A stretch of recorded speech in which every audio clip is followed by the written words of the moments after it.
దేవుని నామానికి మహిమ గాక. చేరవచ్చిన అందరికీ కూడా ప్రభువైన యేసుక్రీస్తు నామములో నా వందనాలు తెలియజేస్తా ఉన్నాను.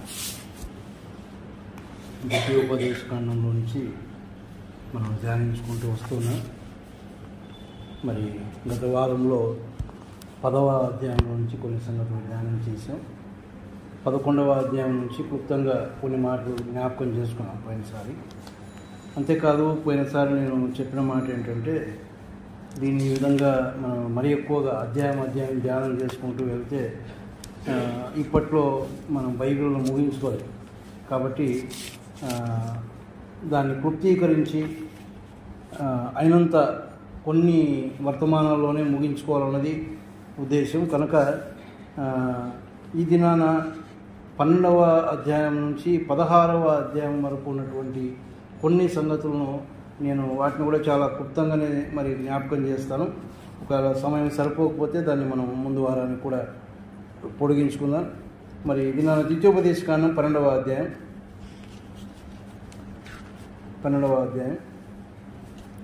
మొదటి 2 వచనాలు చదువుకుందాం. ద్వితీయోపదేశ కాండం 12వ అధ్యాయం మొదటి 2 వచనాలు. మీరు స్వాధీనపరచుకున్నట్టుకు నీ పితరుల దేవుడైన యెహోవా నీకిచ్చిన దేశమున మీరు భూమి మీద బ్రతుకు దినములన్నిటను మీరు అనుసరించి గైకొనవలసిన కట్టడలను విధులను ఇవి. మీరు స్వాధీనపరచుకొనబో జనములు గొప్ప పర్వతముల మీదనేమి, మెట్టల మీదనేమి, పచ్చని చెట్ల క్రిందనేమి, ఎక్కడెక్కడైనైతే తమ దేవతలను పూజించనో ఆ స్థలములన్నిటినీ మీరు బొత్తిగా పాడు చేయవలెను. తర్వాత 13వ అధ్యాయము మొదటి నుంచి 5 వచనాలు చదువుకున్నాం. ప్రవక్తయే గాని కలలు కనువాడే గాని నీ మధ్య లేచి నీ ఎదుట సూచక క్రియనైనను మహత్కార్యమునైనను చేసి నీవు ఎరుగని ఇతర దేవతలను అనుసరించి పూజింతము రమ్మని చెప్పిన ఎడల అతడు నీతో చెప్పిన సూచక క్రియ గాని మహత్కార్యము గాని సంభవించినను ఆ ప్రవక్త మాటలను కలలు కనువాని మాటలను వినకూడదు. ఏలయనగా మీరు మీ దేవుడైన యెహోవాను మీ పూర్ణ హృదయముతోనూ మీ పూర్ణాత్మతోనూ ప్రేమించుచున్నారో లేదో తెలుసుకొనుటకు మీ దేవుడైన యెహోవా మిమ్మును పరీక్షించుచున్నాడు. మీరు మీ దేవుడైన యెహోవాకు లోబడి ఆయనకే భయపడి ఆయన ఆజ్ఞలను అనుసరించి ఆయన మాట విని ఆయనను సేవించి ఆయనను హత్తుకొని ఉండవలను. నీవు నడవవలనని నీ దేవుడైన యెహోవా నీకు ఆజ్ఞాపించిన మార్గములో నుండి నిన్ను తొలగించునట్లు ఐగుప్తు దేశములో నుండి మిమ్మును రప్పించి దాస్య గృహములో నుండి మిమ్మును విడిపించిన మీ దేవుడైన యెహోవా మీద తిరుగుబాటు చేయుటకు మిమ్మును ప్రేరేపించెను గనక ఆ ప్రవక్తకేమి ఆ కలలు కనువానికేమి మరణశిక్ష విధింపవలను.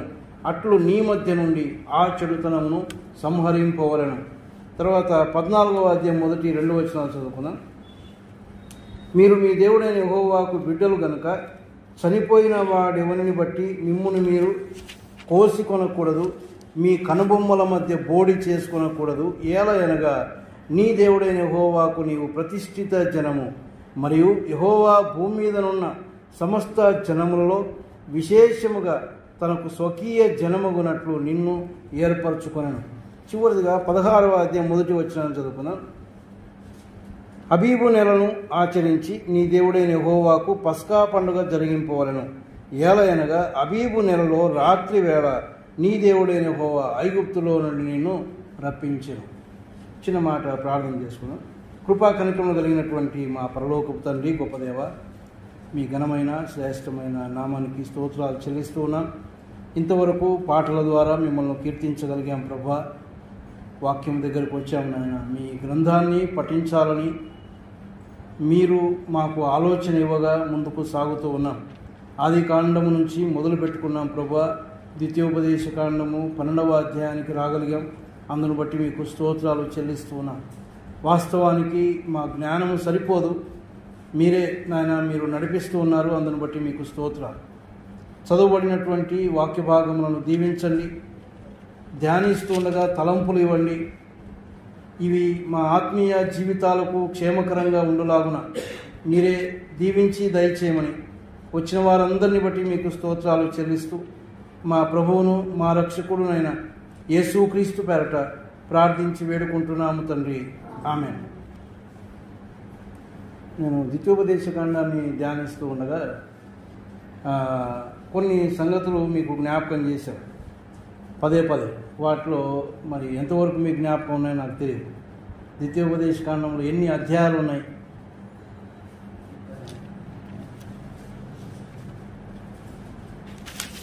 చిన్నగా చెప్తే బాగుంటుంది, వాళ్ళందరూ చెప్పకపోతే అప్పుడు చెప్పారు. ఎన్ని వచనాలు ఉన్నాయి? ఇవి నేను చాలాసార్లు జ్ఞాపకం చేశాను. బైబిల్ స్టడీ చేసేటప్పుడు ఒక పుస్తకం ఉంటే మంచిది, మనం అది రాసుకుంటే మంచిది కదా. సరే, తర్వాత 960 వచనాలు ఉన్నాయి. 3 సంగతులు, ప్రాముఖ్యమైన 3 సంగతులు అనగా 3 సందేశములు. మోషే 3 వర్తమానాలు ఇచ్చాడు వారికి. ద్వితీయోపదేశకాండం అంతా కూడా 34వ అధ్యాయంలో కూడా 3 ప్రాధాన్యమైనటువంటి సందేశాలు ఇచ్చాడు. ఆ సందేశాలు జ్ఞాపకం ఉన్నాయా? నేను పోయిన వారం కూడా ప్రత్యేకంగా ఏమన్నానంటే, మనం ద్వితీయోపదేశకాండం అంతా జ్ఞాపకం పెట్టుకోకపోయినా ఆ సారాంశం మనకు జ్ఞాపకం ఉంటే చాలు. ఎందుకంటే ఇన్ని జ్ఞాపకం పెట్టుకోవడానికి మన వల్ల కాదు. కాబట్టి ఆ సారాంశము చాలా ముఖ్యమైనది. 3 వర్తమానాల గురించి మనం ధ్యానం చేసుకున్నాం. ప్రాముఖ్యంగా మొదటి 4 అధ్యాయాల్లో ఉన్నటువంటి వర్తమానం ఏంటంటే, దేవుడు ఇశ్రాయేలుల కొరకు ఏమి చేశాడో, గడిచినటువంటి దినాల్లో లేక ఐగుప్తు నుంచి వారిని విడిపించిన దినం మొదలుకొని వారిని నడిపించినటువంటి విధానం, ఎలాగ విడిపించాడో ఎలాగ నడిపించాడో, వీటన్నిటిని గురించి ఆయన ఒక సందేశంలాగా వారికి జ్ఞాపకం చేశాడు. రెండవది 5వ అధ్యాయం నుంచి 26 అధ్యాయాల్లో దేవుడు ఇశ్రాయేలీయుల నుండి ఏమి ఆశిస్తున్నాడో దాని గురించి ఆయన సందేశం ఇచ్చాడు. దేవుడు ఏమి చేసినాడో చెప్పినాడు. మొదట ఆ కార్యాలు చేసినటువంటి దేవుడు వారి నుంచి అయితేనేమి, ఈనాడు మన నుంచి అయితేనేమి, దేవుడు కొన్ని విషయాలు కోరుకుంటూ ఉన్నాడు మన నుంచి కూడా. మనకు చేసిన ఉపకారాలు ఎన్నో ఉన్నాయి. అంతకంటే ముఖ్యంగా గొప్ప రక్షణ దేవుడు ఇచ్చాడు. ఆ రక్షణ మనకి ఇవ్వడానికి ఆయన శిలువలో మరణించవలసి వచ్చింది. మన కొరకు ఆయన అమూల్యమైన రక్తమును కార్చి మనల్ని విమోచించాడు. పాపముల నుంచి మనల్ని విమోచించాడు. పాపపు దాసత్వం నుంచి మనల్ని విమోచించాడు. అట్టి ప్రభువు మన నుంచి కూడా కొన్ని కోరుకుంటా ఉన్నాడు, ఆయన ఆశిస్తూ ఉన్నాడు. అలాగే ఆనాడు వారి నుంచి ఏమి ఆశిస్తూ ఉన్నాడో ఆ అధ్యాయాల్లో ఆయన ఉపదేశాన్ని ఇచ్చాడు. 3వ ఉపదేశం ఏంటంటే 27వ అధ్యాయం 34వ వచనం వరకు మనం చూస్తే, ఇశ్రాయేలు కొరకు ఆయన ఏమి చేస్తాడో లేక ఏమి చేయబోతా ఉన్నాడో వాటిని గురించి బోధించాడు. ముందున్న భవిష్యత్తులో ఏమి చేయబోతా ఉన్నాడు వాటిని గురించి కూడా ఆయన ఉపదేశించినట్టుగా మనం ఇవి 3 ముఖ్యమైనటువంటి విషయాలు. ఆ ద్వితీయోపదేశకాండం యొక్క సారాంశం అదే. మరి రెండవది 5వ అధ్యాయం నుంచి 26వ అధ్యాయం వరకు ఉన్న సందేశంలో దేవుడు ఇశ్రాయేలు నుండి ఏమి ఆశిస్తున్నాడో దాని గురించి మనం ధ్యానం చేస్తూ వస్తూ ఉన్నాం. పోయినసారి కూడా అందులో నుంచే కొన్ని సంగతులు మనం ధ్యానం చేసాం. మరి ఈ దినాన కూడా ఈ 12వ అధ్యాయం నుంచి 16వ అధ్యాయం వరకు మనం చదువుకున్నాం. 26వ అధ్యాయం వరకు కూడా దేవుడు ఆనాడు ఇశ్రాయేలు నుంచి ఏమి ఆశిస్తున్నాడో ఆ సంగతులు రాయబడ్డాయి. మనం చదువుకున్నటువంటి ఆ 12వ అధ్యాయం నుంచి 16వ అధ్యాయం వరకు కూడా ఆ సంగతులే ఉన్నాయి. మరి అందులో ఉన్నటువంటి కొన్ని ప్రాముఖ్యమైన సంగతులను మాత్రమే నేను మీకు జ్ఞాపకం చేయడానికి ఇష్టపడతా ఉన్నాను. 12, 13 అధ్యాయాల్లో ఉన్నటువంటి సారాంశం ఏంటంటే, దేవుణ్ణి ఆయన మార్గంలో మనం ఎలాగ ఆరాధించాలి, లేక దేవుణ్ణి ఆయన ఆశించిన విధంగా, ఆయన కోరుకున్నటువంటి విధంగా మనం ఎలాగ ఆరాధించాలో అది మన నుంచి దేవుడు ఆశిస్తూ ఉన్నాడు. ఆనాడు ఇశ్రాయేలు నుంచి దేవుడు ఆశించింది అదే. ఆయన వారిని విమోచించాడు, మార్గమధ్యంలో వారిని కాపాడినాడు, మార్గమధ్యంలో అనేకమైన గొప్ప కార్యాలు వారి కొరకు చేశాడు. చేసినటువంటి దేవుడు వారి నుంచి కూడా ఆశిస్తున్నది ఏంటంటే, వారు దేవునికి ఇష్టమైనటువంటి ఆరాధన చేయాలి, దేవునికి ఇష్టమైన విధంగా ఆయన్ను ఆరాధించాలి అన్నటువంటి సంగతులు వారికి ఆయన బోధిస్తూ ఉన్నాడు. ఆయన కోరుకుంటున్నటువంటి ఆరాధనలో చాలా సంగతులు ఉన్నాయి. మొట్టమొదటిది ఏంటంటే 12వ అధ్యాయం 5వ వచనంలో ఒక మాట మనం చూస్తే, 12వ అధ్యాయం 5వ వచనంలో, మీ దేవుడైన యెహోవా మీ సమస్త గోత్రములలో తన నామమును స్థాపించుకున్నటకు నివాస స్థానముగా ఏర్పరచుకుని స్థలమును వెదకి అక్కడికే యాత్రలు చేయుచుండవలను అన్నాడు. తర్వాత 11వ వచనానికి వస్తే, నేను మీకు ఆజ్ఞాపించు సమస్తమును అనగా మీ దహన బలులను, మీ బలులను, మీ దశమ భాగములను, ప్రతిష్ఠితములుగా మీరు చేయు నైవేద్యములను, మీరు యెహోవాకు మ్రొక్కుకొను మీ శ్రేష్టమైన మ్రొక్కుబళ్లను, మీ దేవుడైన యెహోవా తన నామమునకు నివాస స్థానముగా ఏర్పరచుకున్న స్థలమునకే మీరు తీసుకొని రావాలను. అంటే దేవుడు ఏర్పరచుకున్నటువంటి స్థలంలో మాత్రమే దేవుణ్ణి ఆరాధించాలి అన్న సంగతిని వారికి జ్ఞాపకం చేస్తూ ఉన్నాడు. దేవుడు వారు తను కోరుకున్నటువంటి విధంగా ఆరాధించాలని ఆశిస్తూ ఉన్నాడు. అదే సమయంలో స్థలానికి కూడా ఆ దినాన ప్రాధాన్యత ఇచ్చాడు. ఎక్కడ ఆరాధించాలో, ఎటువంటి స్థలంలో ఆరాధించాలో వాటిని కూడా ఆయన వారికి జ్ఞాపకం, తాను నివాసము చేస్తున్నటువంటి స్థలంలో, తాను నివాసముగా ఏర్పరచుకున్నటువంటి స్థలంలో, ఆ స్థలంలో మాత్రమే ఆయన్ని ఆరాధించాలి. ఈనాడు మరి దేవుణ్ణి ఎక్కడ ఆరాధించాలి అంటే 2-3 నా నామములో ఎక్కడ కూడి ఉంటారో, అంతేకాదు పరిశుద్ధులుగా ఎక్కడైతే కూడి ఉంటారో అక్కడ వాక్యానుసారమైనటువంటి ఆరాధన చేయాలి అని దేవుడు కోరుకుంటూ ఉన్నాడు. మరి అంత మాత్రమే కాదు, 12వ అధ్యాయం 2వ వచనంలో మనం చదువుకున్నటువంటి భాగంలో అక్కడ ఏమనుందంటే, మీరు స్వాధీనపరుచుకున్న జనములు గొప్ప పర్వతముల మీదనేమి, మెట్టల మీదనేమి, పచ్చని చెట్లన్నిటి క్రిందనేమి, ఎక్కడెక్కడనైతే తమ దేవతలను పూజించనో ఆ స్థలములన్నిటినీ మీరు బొత్తిగా పాడు చేయవలను.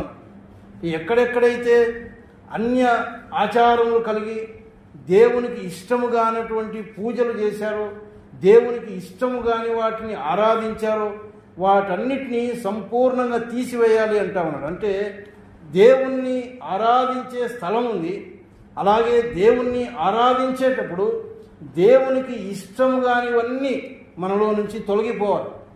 ఆయన ఆరాధించాలంటే లోపల ఆయనకి ఇష్టం కానివి ఏవి ఉండకూడదు. అంటే ఆయన హృదయపూర్వకంగా పరిశుద్ధంగా ఆయన్ని ఆరాధించాలి, పవిత్రంగా ఆయన్ని ఆరాధించాలి. అపరిశుద్ధతను ఆయన ఎంత మాత్రం ఒప్పుకునేవాడు కాదు అన్న సత్యాన్ని అక్కడ ఆయన బోధిస్తూ ఉన్నాడు.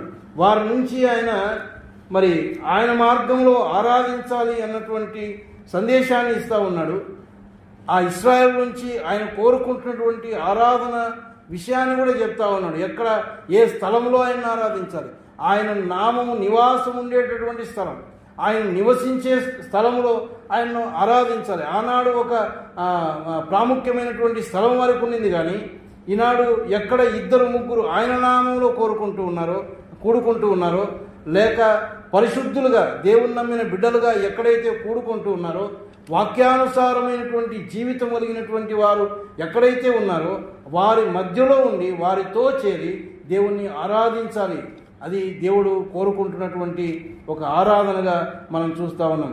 అంతేకాదు చూడండి, 12వ అధ్యాయం 29వ వచనానికి వస్తే 29వ వచనంలో, నీవు వారి దేశమును స్వాధీనపరుచుకున్నట్టుకు వెళ్ళుచున్న జనములను నీ దేవుడైన యెహోవా నీ ఎదుట నుండి నాశనం చేసిన తర్వాత నీవు వారి స్వాస్థ్యమును స్వాధీనపరుచుకొని వారి దేశంలో నివసించినప్పుడు వారి ఎదుట నుండి నశింపజేయబడిన తరువాత నీవు వారి వెంట వెళ్ళి చిక్కుబడి వారి దేవతలను ఆశ్రయింపగోరి అని కొన్ని సంగతులు చెప్తూ కిందికి వస్తే 31వ వచనంలో, తమ దేవతలకు వారు చేసినట్లు నీవు నీ దేవుడైన యెహోవాను గూర్చి చేయవలదు.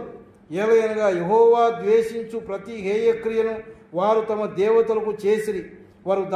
వారు తమ దేవతల పేరట తమ కుమారులను తమ కుమార్తెలను అగ్నిహోత్రంలో కాల్చివేదురు కదా.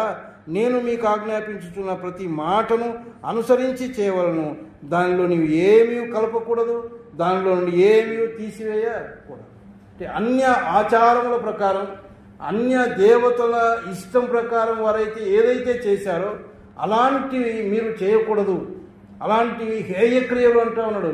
అవి దేవునికి ఇష్టమైనటువంటివి కావు. కాబట్టి ఆచార రీతిగా చేసేటటువంటి ఆరాధన ఆయనకి ఇష్టమైంది కాదు. దేవుడు కోరుకున్న ఆరాధన మనం చేయాలి కానీ, వాక్యానుసారమైన ఆరాధన మనం చేయాలి కానీ, ఆచార రీతిగా అంటే మతభక్తితో ఆరాధించేవారు ఉన్నారు. అలాంటి ఆరాధన దేవునికి ఇష్టమైన ఆరాధన కాదు. ఆయన కోరుకుంటున్నటువంటి ఆరాధన ఎంత మాత్రం కాదు. కాబట్టి ఈ 12, 13 అధ్యాయాల్లో ప్రాముఖ్యంగా 12వ అధ్యాయంలో మనం చూసింది అదే. ఆయన కోరుకుంటున్నటువంటి ఆరాధన ఎలాంటిదో దాన్ని అక్కడ మనం చూస్తూ ఉన్నాం. తర్వాత 13వ అధ్యాయం 1 నుంచి 18 వచనాల్లో మనం చూస్తే అబద్ధ ప్రవక్తలను గురించి, విగ్రహారాధనను వాటిని ఖండించాలి అన్నాడు. అబద్ధ ప్రవక్తలు ఉన్నారు, వారిని ఖండించాలి. అబద్ధ బోధకులు ఉన్నారు, వారిని ఖండించాలి. దేవుడు ఆశించే ఆరాధనలో ఒక భాగం అది. మనం వచ్చి ఆయన్ను ఆరాధించేది ఒకటే కాదు, ఆరాధించే విషయంలో ఉన్నటువంటి కొన్ని ఏమంటారు అర్థాలు మనం చూస్తూ ఉన్నాం. ఆరాధించేటప్పుడు దేవుడు ఏర్పరచుకున్న స్థలంలో ఉండి ఆరాధించాలి. మరి అన్యమైనటువంటి దేవతలను కానీ లేక అన్యమైన ఆచారాలను ప్రక్కన పెట్టాలి.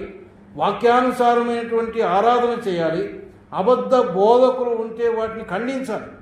కొంతమంది అబద్ధ బోధకులు ఉన్నారు, దేవుని వాక్యానికి విరుద్ధంగా బోధించేవారు ఉన్నారు, వారికి అనుగుణంగా బోధించేవారు ఉన్నారు. ఆ బోధలను మనము అనుకూలంగా నడుచుకోకపోవడం మాత్రమే కాదు, వాటిని ఖండించాలి. తప్పును తప్పుగా ఖండించాలి. అది దేవుడు మన నుంచి కోరుకునేది.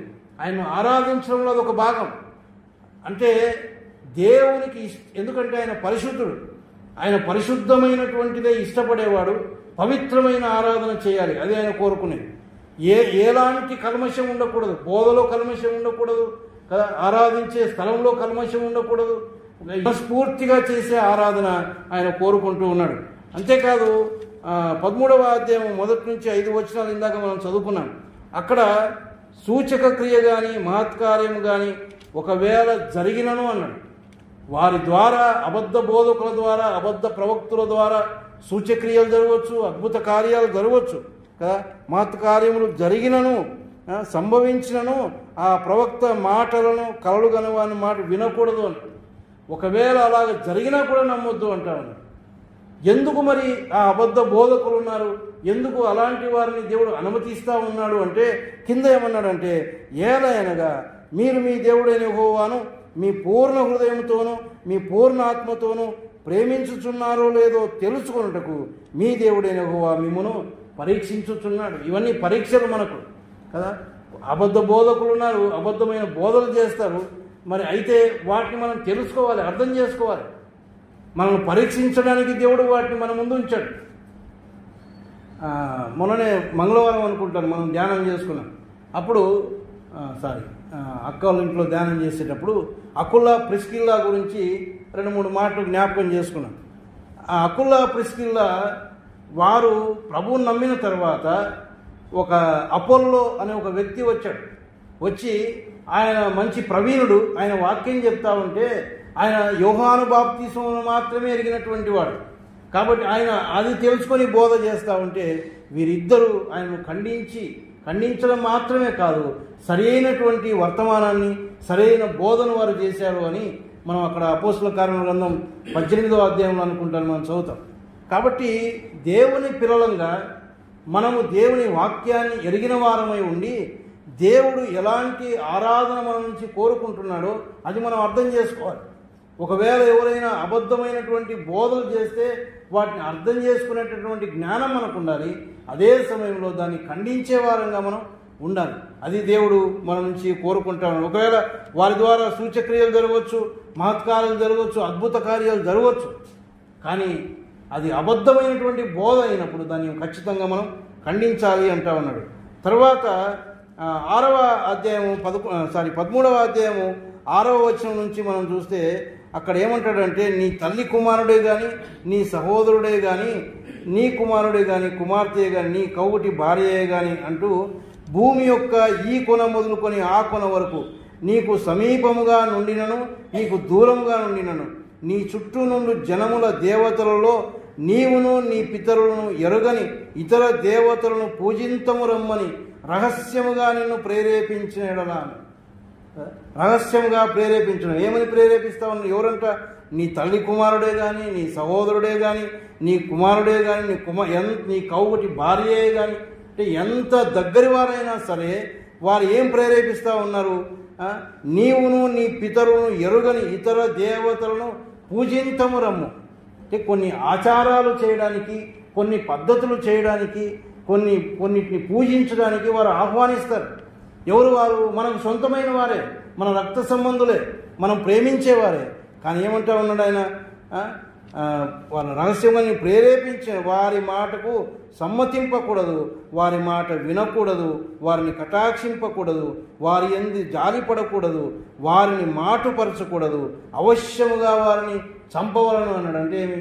నరహత్య చేయమని కాదు, ఆ క్రియలను మనం వ్యతిరేకించాలి, ఖండించాలి, ఎంత మాత్రము వారితో ఏకీభవించడానికి వీలు లేదు అని చెప్తా ఉన్నాడు.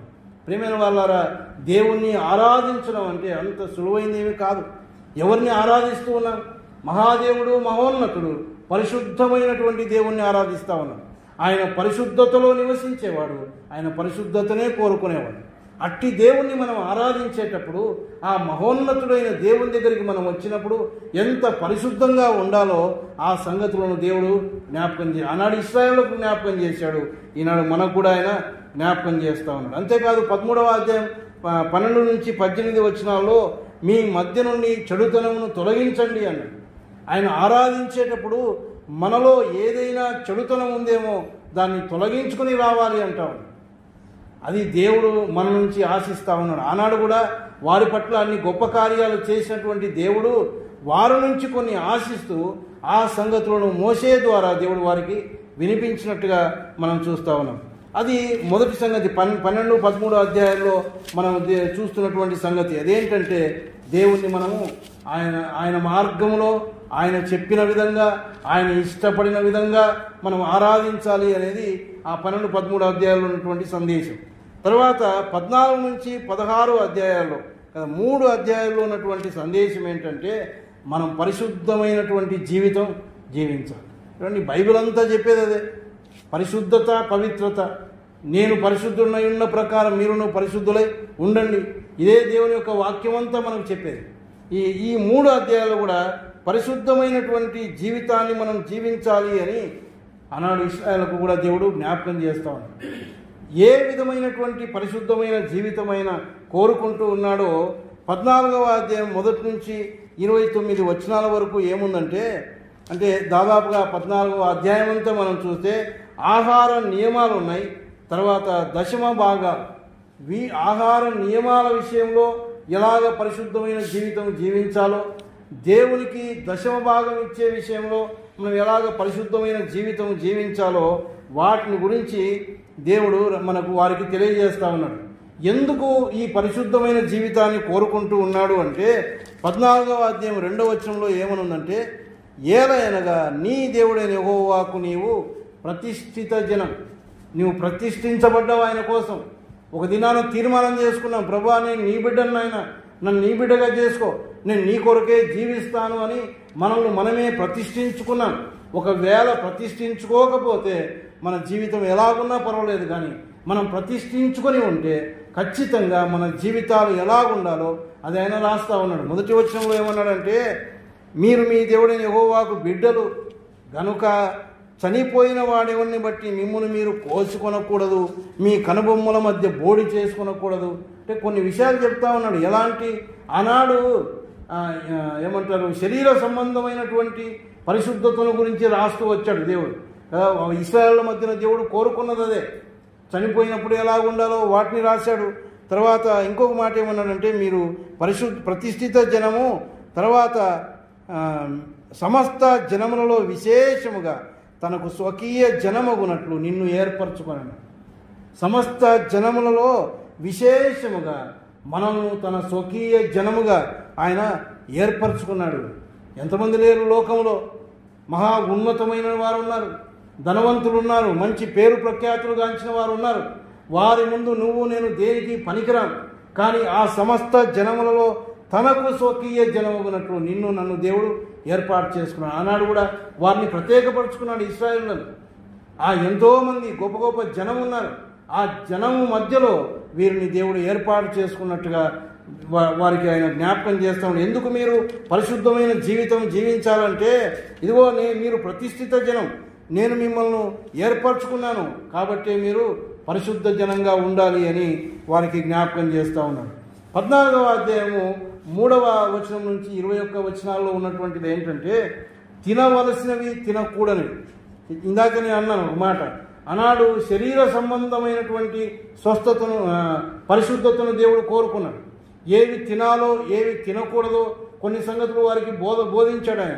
అంతేకాదు దాని విషయంలో ఏమన్నాడంటే, హేయమైనది ఏది మీరు తినకూడదు అన్నాడు. తర్వాత చచ్చిన దాన్ని మీరు తినకూడదు. కొన్ని తినకూడని వాటిని ఆయన ఆనాడు వారికి బోధించినట్టుగా మనం చూస్తూ ఉన్నాం. వాటి ద్వారా వారు అపవిత్రులు అవుతారు అన్నది దేవుని యొక్క ఉద్దేశం. వారు ఒక ప్రత్యేకమైనటువంటి జనాంగముగా, ప్రతిష్ఠిత జనాంగముగా ఆయన ఏర్పరచుకున్నాడు గనుక వారిని ప్రత్యేకపరచుకొని కొన్ని తినకూడని అపవిత్రమైన వాటిని తినకూడదు అన్నాడు. అయితే కొత్త నిబంధన మరి చట్టంలోనికి, కొత్త నిబంధన వెలుగులోనికి మనం వస్తే మార్క్స్ వార్త 7వ అధ్యాయంలో ఒక మాట చదువుతాం చూడండి. మార్క్స్ వార్త 7వ అధ్యాయం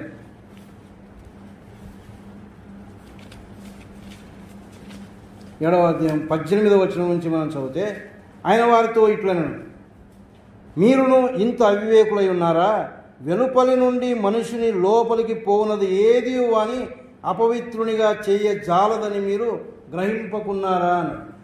వెలుపలి నుంచి లోపలికి, మనిషిని లోపలికి ఏదైతే పోతుందో అది ఎంతమాత్రం మనిషిని అపవిత్రునిగా చేయజాలదు అన్నాడు. తర్వాత అది వాని హృదయంలో ప్రవేశింపక కడుపులోనే ప్రవేశించి బహిర్భూమిలో విడవబడును. ఇట్లు అది భోజన పదార్థములన్నిటినీ పవిత్రపరచున్నాడు. మనం తినేది ఏదైనా సరే అదేమవుతుంది, అది కరిగిపోయి బహిర్భూమిలో విడిచిపెడతా ఉన్నాం. అది హృదయాన్ని ఎంత మాత్రం అపవిత్రపరచదు. కాబట్టి దేవుడు హృదయాన్ని కోరుకుంటూ ఉన్నాడు అని జ్ఞాపకం చేస్తూ కింద ఏమన్నాడంటే, మనిషిని లోపల నుండి బయలు వెళ్ళున్నది మనిషిని అపవిత్రపరచును. మనిషిని లోపల నుంచి కొన్ని వస్తూ ఉన్నాయి బయటికి, బయట నుంచి లోపలికి వెళ్ళేది అది బహిర్భూమిలో వెళ్ళిపోతూ ఉంది. అది మనుషుని యొక్క శరీరమును, హృదయాన్ని ఏమాత్రం అపవిత్రపరచడం లేదు. అయితే మనిషిని లోపలికి, మనిషిని హృదయంలో నుండి కొన్ని బయటకు వస్తూ ఉన్నాయి. అవి ఏమంటా ఉన్నాడంటే, లోపల నుండి అనగా మనుషుల హృదయములో నుండి దురాలోచనలను, జారత్వములను, దొంగతనములను, నరహత్యలను, వ్యభిచారములను, లోభములను, చెడుతనములను, కృత్రిమములను, కామ వికారమును, మత్సరమును, దేవదూషణయు, అహంభావమును, అవివేకమును వచ్చును. ఈ చెడ్డవన్నీ కదా, ఇవన్నీ చెడ్డవే అన్నాడు. ఈ చెడ్డవన్నీ లోపల నుండి బయలు వెళ్ళి మనుషుని అపవిత్రపరచునని ఆయన చెప్పాడు. మనుషుని ఇప్పుడు అపవిత్రపరిచేది ఏంటంటే, నువ్వు తినే ఆహారం కాదు, ఇంకా మనం వేసుకునే బట్టలు కాదు, ఇంకేది కాదు. ఏదో చనిపోయిన వాని శవాన్ని ముట్టుకుంటే ఇంకేదేదో ఉన్నాయి కదా, వాటిని బట్టి మనం అపవిత్రులం కావడం లేదు. కానీ మన హృదయంలో నుండి బయటకు వస్తూ ఉన్నాయి కొన్ని దురాలోచనలు. మన హృదయంలో నుండి ఏమున్నాయి? దురాలోచనలు ఉన్నాయి, జారత్వములు, దొంగతనములు, నరహత్యలు, చెడుతనము, ఇవన్నీ ఉన్నాయి. దేవునికి ఇష్టం కాని ఇవన్నో ఉన్నాయి. వాటి వలన మనం అపవిత్రం అవుతా ఉన్నాం. కాబట్టి వాటి నుంచి మీరు దూరంగా ఉండండి అని ఆయన సెలవిస్తూ ఉన్నాడు. దేవుడు వాటిని పవిత్రపరిచాడు అనే సంగతిని కూడా మనం చూస్తాం. అపోస్తలుల కార్యముల గ్రంథం 10వ అధ్యాయంలో అన్యజనుల విషయంలో వారు అపవిత్రులు అని వారు అనుకున్నారు. అంతవరకు ఆ అన్యజనులకు వారు సువార్తను కూడా ప్రకటించలేదు. అయితే కొర్నేలి అనే భక్తుని విషయంలో ఆయన అన్యుడైనప్పటికీ భయభక్తులు కలిగి జీవిస్తూ ఉంటే దేవుడు పేతురుకు ఒక దర్శనాన్ని ఇచ్చాడు. అపోస్తలుల కార్యముల గ్రంథం 10వ అధ్యాయం మనం 9 నుంచి మనం చదివితే, మరునాడు వారు ప్రయాణమైపోయి పట్టణమునకు సమీపించినప్పుడు పగలు ఇంచుమించు 12 గంటలకు పేతురు ప్రార్థన చేయుటకు మిద్దె మీదకి ఎక్కెను. అతడు మిక్కిలి ఆకలి కొని భోజనము చేయగోరెను. ఇంటివారు సిద్ధము చేయుచుండగా అతడు పరవశుడై ఆకాశము తెరవబడుటయు 4 చెంగులు పట్టి దింపబడిన పెద్ద దుప్పటి వంటి ఒక విధమైన పాత్ర భూమి మీదకి దిగివచ్చుటయు చూచెను. అందులో భూమి యందుండు సకల విధములైన చతుష్పాద జంతువులను, ప్రాకు పురుగులను, ఆకాశ పక్షులను ఉండెను. అప్పుడు పేతురు, నీవు లేచి చంపుకొని తినుమని ఒక శబ్దం అతనికి వినబడెను. అయితే పేతురు, వద్దు ప్రభువా, నిషిద్ధమైనది, అపవిత్రమైనది ఏదైనాను నేనెన్నడూ తినలేదని చెప్పగా, దేవుడు పవిత్రము చేసిన వాటిని నీవు నిషిద్ధమైన వాటిగా ఎంచవద్దని మరలా 2వ మారు ఆ శబ్దం అతనికి వినబడెను. ఆకాశం నుంచి ఒక దుప్పటి దిగినట్టు ఆయన పరవశుడై ఒక దృశ్యాన్ని చూస్తూ ఉన్నాడు. వారు యూదులుగా అపవిత్రమైనవి ఉన్నాయి. ఇందాకే మనం అక్కడ చదువుకున్నాం ద్వితీయోపదేశకాండంలో అపవిత్రమైన తినకూడని ఉన్నాయి. వాటన్నిటినీ దేవుడు చూపించి లేచి తినమంటా ఉంటే పేతురు అంటా ఉన్నాడు, నాకు వద్దు ప్రభువా, నేను ఎప్పుడైనా ఇట్లాంటి అపవిత్రమైనట్టు నేను తిన్నానా అంటే దేవుడు ఏమంటే, నేను పరిశుద్ధం చేసిన వాటిని నువ్వు ఎట్లా అపవిత్రం అంటావు. దేవుడు అన్నిటినీ పవిత్రం చేశాడు. ఇప్పుడు మన హృదయంలో నుంచి వచ్చేదే పవిత్రంగా ఉండాలి, అంతేగాని శరీర సంబంధమైనవి ఏవి కూడా అపవిత్రంగా దేవుడు బోధించడం లేదు. కాబట్టి ప్రేమైన వాళ్ళారా, మరి ఆనాడు పరిశుద్ధతను కోరుకున్నటువంటి దేవునిగా మరి ఎలాంటి విషయాల్లో అంటే ఆహార విషయాల్లో, దశమభాగ విషయంలో ఆయన పరిశుద్ధమైనటువంటి జీవితాన్ని ఆయన కోరుకున్నాడు. దశమభాగం ఇవ్వడం ద్వారా దేవుణ్ణి మనం ఎంత ప్రేమిస్తున్నామో అది అక్కడ చూపించబడుతుంది. కాబట్టి దేవుడు ఆశిస్తున్నది, ఎందుకు దశమభాగం ఆశిస్తూ ఉన్నాడంటే అందులో దేవుని మాటకు విధేయత చూపడం అన్నది ఒకటైతే దేవుణ్ణి మనం ఎంత ప్రేమిస్తున్నామో అర్థమవుతుంది. కాబట్టి దేవుడు ఆ యొక్క దశమభాగాన్ని మన నుంచి ఆశిస్తూ ఉన్నాడు, మన నుంచి మరి పరిశుద్ధతను ఆయన కోరుకుంటా ఉన్నాడు. అనేకమైనటువంటి విషయాల్లో దేవుడు పరిశుద్ధతను ఆయన కోరుకుంటూ ఉన్నట్టుగా మనం చూస్తూ ఉన్నాం. కాబట్టి పరిశుద్ధమైనటువంటి జీవితం మనం జీవించాలి. ఎందుకు జీవించాలి? మనం ప్రతిష్ఠిత జనం, ఆయన ఏర్పరచుకున్నటువంటి జనం. కాబట్టి మనం పరిశుద్ధమైనటువంటి జీవితం మనం జీవించాలి అని దేవుడు మన నుంచి ఆశిస్తూ ఉన్నాడు. ఇంకా కొద్ది సమయమే ఉంది కాబట్టి నేను ఇంకొక 2 మాటలు చెప్పి నేను ముగిస్తాను. ఎందుకంటే కనీసం 16వ అధ్యాయం వరకు ముగిద్దాం. ఇందులో నుంచి మనం ఇప్పుడు మనం నేర్చుకుంది 13, 14 అధ్యాయాల్లో దేవుణ్ణి మనం ఎలాగ ఆరాధించాలని దేవుడు కోరుకుంటున్నాడో దాని గురించి ధ్యానం చేసుకున్నాం. రెండవది 14వ అధ్యాయం నుంచి 16వ అధ్యాయం వరకు కూడా మనం పరిశుద్ధమైనటువంటి జీవితం జీవించాలి అని ఆయన కోరుకున్నట్టుగా మనం చూస్తాం. ఇదే 16వ అధ్యాయంలో మొదటి నుంచి 17 వచనాల్లో మనం చూస్తే నియామక పండుగలు ఉన్నాయి. ఆనాడు కొన్ని నియామక పండుగలు వారికి ఉన్నాయి. వాటిలో దాదాపుగా మరి పాత నిబంధన కాలంలో మనం చూస్తే ఒక 8 పండుగలు ఉన్నాయి. తర్వాత కొన్ని పండుగలు వారు ఆచరించినట్టుగా మనం చూస్తాం. దాదాపుగా అవన్నీ చేరి ఒక 10 పండుగలు దానికి కనిపిస్తాయి. మరి అయితే ఈ ద్వితీయోపదేశకాండం 16వ అధ్యాయంలో మొదటి నుంచి 17 వచనాల్లో 3 పండుగల గురించి ఆయన ప్రస్తావించినట్టుగా మనం చూస్తాం. వాటిని నేను ఊరికే అట్లా జ్ఞాపకం చేసి నేను ముగిస్తాను. దేవుని చిత్తం అయితే వచ్చే వారం ఆ పండుగల గురించి కూడా కొంత ధ్యానం చేసుకున్నాం. పస్కా పండుగ గురించి మొదటి నుంచి 8 వచనాల్లో మనం చూస్తాం. తర్వాత వారముల పండుగ గురించి చూస్తాం. తర్వాత 13 నుంచి 17 వచనాల్లో పర్ణశాలల పండుగను గురించి కూడా మనం చూస్తూ ఉన్నాం. మరి వాటినన్నీ మనం ధ్యానం చేయడానికి కుదరదు. కానీ ఒకవేళ పస్కా పండుగ గురించి ఆలోచన చేస్తే పస్కా పండుగ అనేది మన ప్రభు అయినటువంటి యేసుక్రీస్తుకే సాదృశ్యం అని, ఆయనే పస్కా పశువుగా ఆయన వధించబడ్డాడు అని దేవుని యొక్క గ్రంథంలో మనం చూస్తాం. వారు ఎప్పుడు ఆచరించారు ఇది? వారు ఐగుప్తు నుంచి విడిపించబడేటప్పుడు వారు ఒక జంతువును వధించారు. ఆ రక్తమును ఆ యొక్క ద్వారబంధకాలకు నిలువు కమ్మికి అడ్డకమ్మికి అది పూసుకున్నప్పుడు ఆ యొక్క రక్తము ఏ ద్వారబంధకానికి ఉందో ఆ యొక్క ద్వారాన్ని మరణ దూత దాటిపోయాడు. కాబట్టి ఆ యొక్క దాన్ని వారు ఆచరించారు పస్కా పండుగగా. మరి ఈనాడు యేసు ప్రభు యొక్క రక్తము చిందించబడటం ద్వారా మన పాపములకు విమోచన దొరికింది, పాపము నుంచి మనం విడిపించబడ్డాం అన్న సంగతిని అక్కడ మనకు జ్ఞాపకం చేస్తూ ఉన్నారు. కాబట్టి వాటి గురించి దేవుని చిత్తం అయితే మరొకసారి ఆలోచన చేద్దాం. మరి ఈ దినాన 12 అధ్యాయం నుంచి 16 అధ్యాయంలో ఉన్న ఒక 2 సంగతులు మాత్రమే మనం జ్ఞాపకం చేసుకున్నాం. అందులో మొదటిది ఆయన ఆరాధించే విషయం. ఆయన ఆత్మతో సత్యముతో ఆయన ఆరాధించాలని, యథార్థమైన ఆరాధన చేయాలని దేవుడు మనల్ని కోరుకుంటూ ఉన్నాడు. అంత మాత్రమే కాదు, వాక్యానుసారమైనటువంటి ఆరాధన మనం చేయాలి. అంత మాత్రమే కాదు, పవిత్రమైనటువంటి జీవితం, పరిశుద్ధమైనటువంటి జీవితం మనం జీవించాలి. లోకానికి భిన్నమైనటువంటి జీవితం మనం జీవించాలి. లోకం యొక్క జీవించే విధానం వేరే, వారి యొక్క విధి విధానాలు వేరే. కానీ దేవుని పిల్లలంగా, ప్రతిష్ఠిత జనంగా, ఏర్పరచుకున్నటువంటి ప్రజలంగా మనం జీవించవలసినటువంటి విధానాలు ఉన్నాయి. ఒక్క మాట నేను చూపిస్తాను చూడండి. పేతురు రాస్తూ ఆ మాట అంటాడు మొదటి పత్రికలో. పేతురు రాసిన మొదటి పత్రిక 1వ అధ్యాయం 14 నుంచి 16 వచనాలు కలిసి ఉన్నాయి. అక్కడ మనం చూసే మాట ఏంటంటే, నేను పరిశుద్ధుడై ఉన్నాను కనుక మీరును పరిశుద్ధులై ఉండుడని వ్రాయబడి ఉన్నది. కాగా మీరు విధేయులకు పిల్లలై మీ పూర్వపు అజ్ఞాన దశలో మీకుండిన ఆశలను అనుసరించి ప్రవర్తింపక మిమ్మును పిలిచిన వాడు పరిశుద్ధుడై ఉన్న ప్రకారము మీరును సమస్త ప్రవర్తన యందు పరిశుద్ధులై ఉండుడి అని. ఎటువంటి పరిశుద్ధమైన జీవితం ఆయన కోరుకుంటా ఉన్నాడు? మీ పూర్వపు అజ్ఞాన దశలో మీకుండిన ఆశలను అనుసరించి ప్రవర్తింపక, దేవుణ్ణి నమ్ముకోకముందు, యేసు ప్రభువును సొంత రక్షకునిగా అంగీకరించకముందు అజ్ఞాన దశలో ఉన్నాం. అంటే ఎరుగని ఒక దశలో మనం ఉన్నాం. మంచి జ్ఞానం మనకు లేదు. అజ్ఞానంగా జీవించినటువంటి వారు ఆ అజ్ఞాన దశలో అనుసరించినటువంటి ఆశలను అనుసరించి ప్రవర్తింపక, అప్పుడు ఆ అజ్ఞాన దశలో కొన్ని ఆశలు మనకున్నాయి, చెడు ఆశలు మనం కలిగి జీవించాం. ఇప్పుడు వాటిని అనుసరించి ప్రవర్తించొద్దు అన్నాడు. వాటిని అన్నిటినీ మనం మానివేయాలి.